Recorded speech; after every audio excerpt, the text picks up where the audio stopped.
We're very conscious about being thankful for the current life we have. So, you know, if IVF works and a baby comes, then I'll be happy too. But if not, that sucks, but we still will be happy living our life together.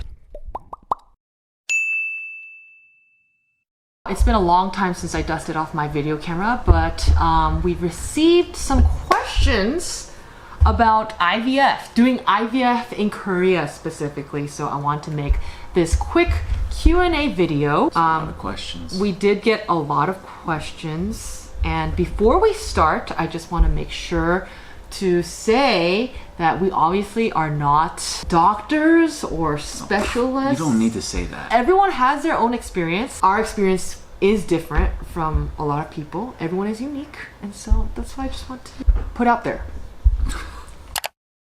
We are turning 32 this year. Damn.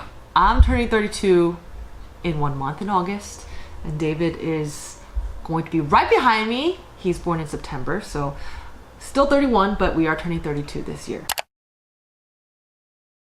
I don't know, actually. I think we started in 2021, January 2021. It's almost been 5 years. So it's been 4.5 years? Yeah, it's been already 4.5 years since we started trying to Damn! get a baby.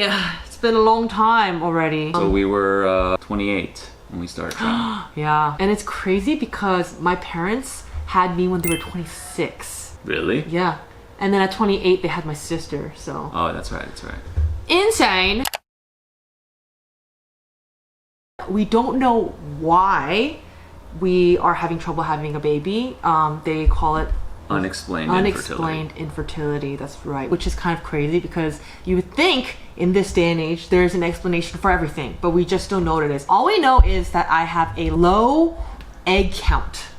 Yeah, low AMH. Which means I have a, like, compared to other women my age, I'm dropping an egg every period, but ovarian reserve. Yes, ovarian reserve is much smaller. It just means your window for getting a baby is shorter. Right, and you can hit menopause much earlier, basically. The doctor that we saw in the US told us that I could hit menopause even as early in my mid-30s. So it might be coming soon. That's crazy. Yeah.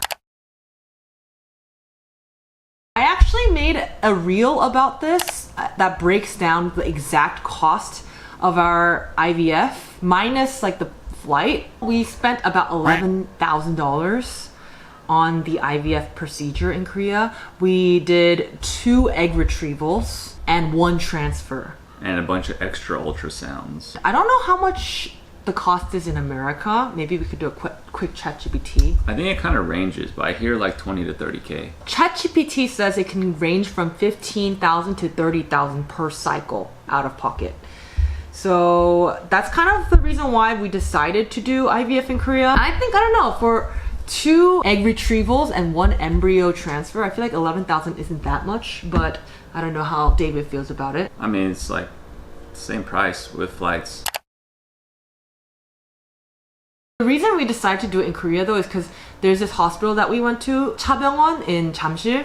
It's a very well-known fertility for IVF, and the doctor, one particular doctor, our doctor is very famous, and so my mom suggested we try going out and meeting him. I think I wanted to try it out because we thought it'd be cheaper, and also my grandparents live in Korea, so it was just a nice way to spend some family time. The next question is, was it worth it, you think, so far? Because we do have to go back in the fall for our last embryo transfer. So what are your thoughts on that? I think so. Oh, really?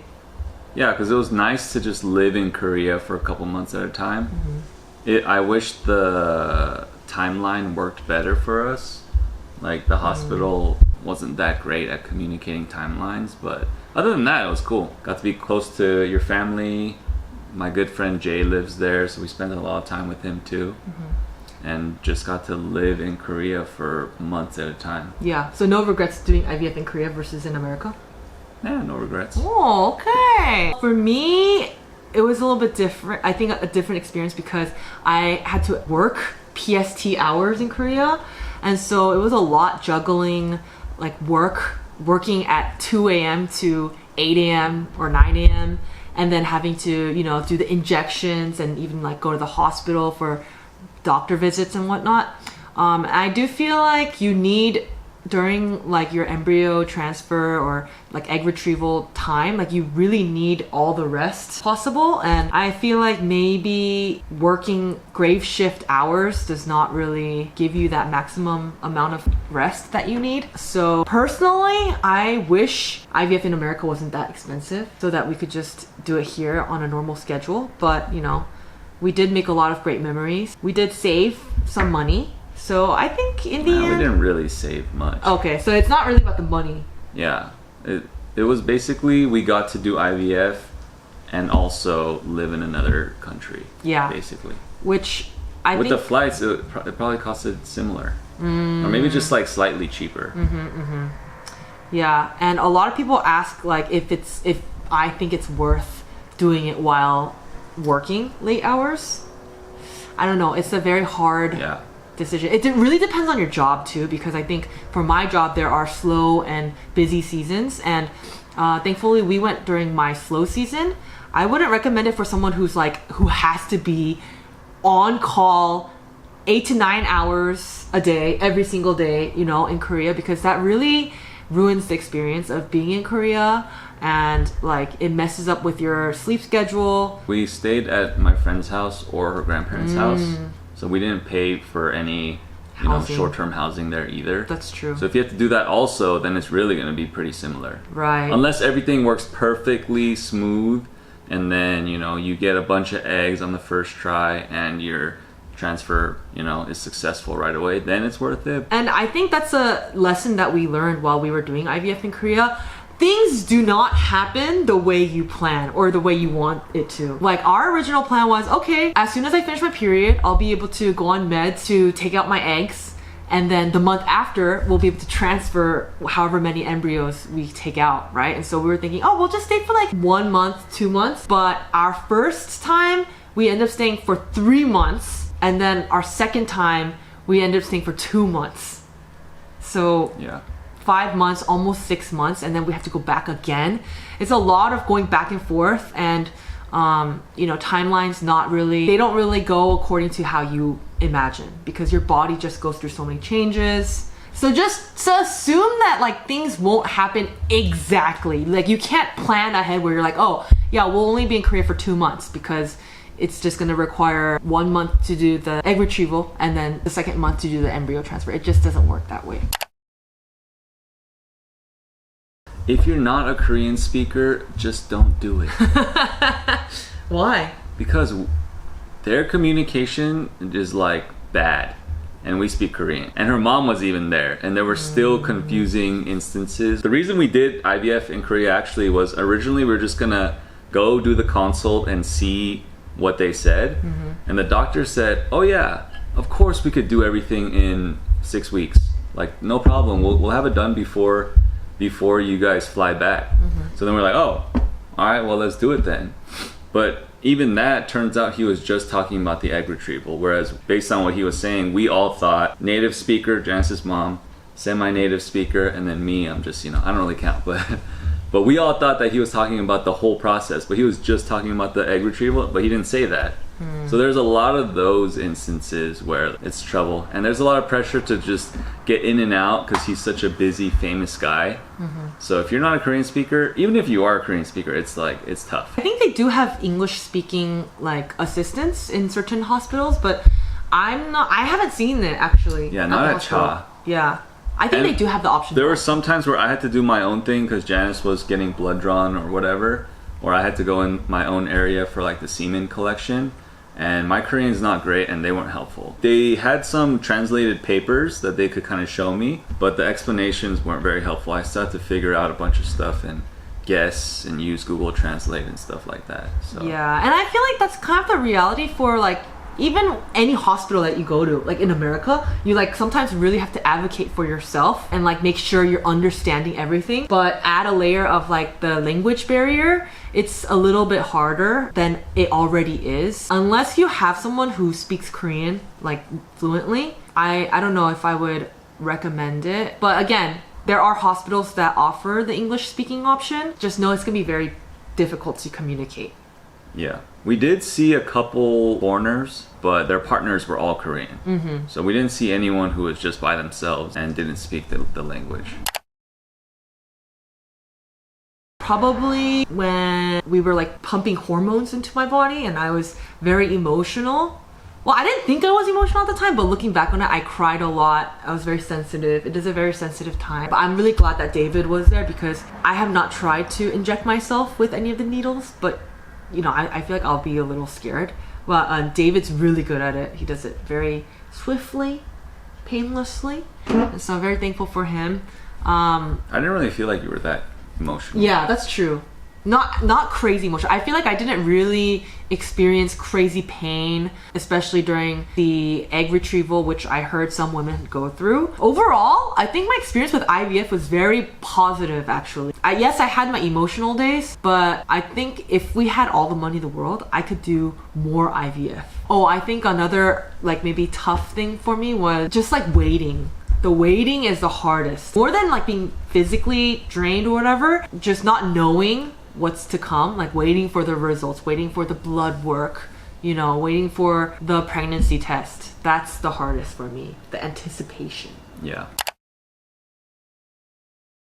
I think we're just open people and we love our friends. And if we're going through something hard, we just talk to our friends about it. So that's it. It's not like we decided to consciously start talking about it. It was just like, we're just open and we shared. I remember when I first started posting about our IVF journey, I was a little bit I feel like nervous. that's different.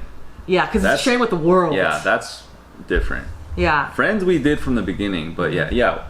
How did you decide to start sharing with the world? I mean, like you said, I think I'm pretty open and I just didn't feel like there's a need to hide it, like that we're struggling to have a baby. Everyone knows, like all of our close friends and family knows, and like when strangers ask, I don't want to be like, oh, you know, like I don't want to lie about it or beat around the bush about it. And so I'm like, okay, well, if I'm gonna tell people, like close friends and like just whoever, I might as well make content out of it. And also the reason why I even started is because when I was initially interested in IVF in Korea, there was not much content about it, not much information. That is true. Or I remember you said that. Yeah, like YouTube videos. There's like, I think there's one lady who talks about it on YouTube and she has a bunch of shorts. But other than that, I'm like, there must be other couples who go to Korea to do IVF. And I know in Korea, the medical system is very, very strong, right? Like very reliable and easy access, right? So I thought, okay, if there are other women like me who are curious about it, I can share that information and hopefully it'll be helpful to some people out there. Yeah, and it's fun. It's fun to just document, and even though we may not get results that we want all the time, it's just like, I don't know, I feel like I'll look back on it, it'll bring back lots of feelings. So I don't know, I just like documenting, and so that's why I started it. Also, yeah, it's nothing to be ashamed of. It's sad, but it's not like embarrassing. Yeah, and we get so many supportive messages from strangers and friends, and I think that really, David asks me all the time if it actually encourages me. It really does, and it helps me knowing that like I'm not alone in this journey. Like there are so many couples out there who are kind of silently, you know, being sad and suffering on their own, but I think talking about it really is empowering. And it gives me strength. Well, we don't have any left. We have one left. We have one embryo left. And we're going back in November to try the last one. But would you want to go for another round of IVF? Yeah, like I said, IVF was kind of an easy walk in the park, a breeze for me. So I could do IVF again. I think because it's so expensive, that's kind of like what stops me from doing it again. But I did hear California just passed a law for like insurance covering IVF. I don't know if that ends up working out for us. Like if we get full coverage of IVF, I would do it again. I doubt it's going to be full coverage. We talked about it and I think I'm okay like this being our last attempt, the last embryo being our last attempt, and then, trying naturally after that. Because it is a lot of pressure when you spent so much money into this procedure, and if just things don't work out, I got so discouraged and sad. We decided we won't do it after this last one. Yeah, well, I mean, it's really up to you. Yeah. before our final embryo transfer, I'm trying something new. I'm trying to eat as clean as possible, but not too extreme, because I don't believe in extreme diets. Like, it's all about balance. And so I'm trying to cut out as much sugar, like processed sugar, as possible, and like fried food. And then I am back at regularly exercising. So I've been, Well, define cut out, because you're not cutting out. yeah, I'm not cutting out completely, but like junk food, like candy, ice cream. I love chips, these things. I am consciously like not eating those things. If it's like an extra. But then like, I don't really get her system because she'll have waffles with maple syrup, and that doesn't count because it's part of a meal, I guess. Yeah, but that doesn't happen. We don't eat that every day. It was just like once. Yeah. But I already feel so much better, so much cleaner. Yeah, just because like cutting out. I eat so much. I think it's the snacking. Yeah, you it's used the to snacking. snack really sweet. Yes, I love chocolate and snacks, and I don't love like junk food, like too much chips or something like that, but I do eat a lot of like ice cream. So I'm trying to substitute that with fruits and nuts, and I think it's been working pretty well for me. Yeah. Also in Korea, we both got a little chubby, and then, I mean, since I came back, I dropped almost 10 pounds. Really? Yeah, just like naturally. From not eating all the like pastries and stuff? I think so. We didn't even eat that many pastries, I thought, but we were just eating a lot in general. Yes. Yeah. You lost weight too, no? I did. I lost weight. I lost only 4 pounds. 4 pounds? I'm also incorporating exercise regularly. So I've been going on the Peloton every day, biking at home. And that's been really nice because I just start the morning off with a really hard exercise. I just sweat it all off. And then I jump into shower in the morning. And then eat a really healthy breakfast with some green juice. And I think my mood has just been way better. Like, I've been much happier in the mornings, and I've been feeling so productive, and my body feels strong. I mean, it's only been week 2 now, but this is what I want to keep doing until we go back to Korea in November. What about And you? me, I exercise. I mean, I have like seasons, but generally I am more on the active side. I like hiking and working out, playing basketball. And then food wise, I really liked dieting when I was single. I was really into meal prepping and being healthy, macros and all that.